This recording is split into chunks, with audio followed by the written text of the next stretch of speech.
All right, let's talk about how you can move rows and columns without replacing them in Excel. Now, this is a pretty quick and easy tutorial today. So in our example today, we just have a bunch of sales data for different locations. We'll notice that it goes from January to March and then back to February. And so we want to move this entire column of February over here.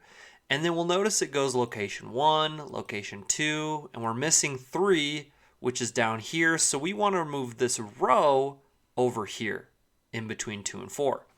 Now what you've probably noticed is that if I select that column and I click and I drag, Excel is going to ask me if I want to replace it.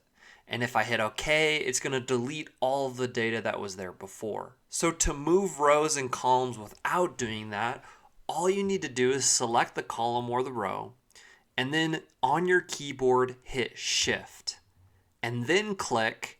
And then you can drag this around in between different columns. And once you let go of your click, it will move that column to the new space. Now you can do the same thing with rows.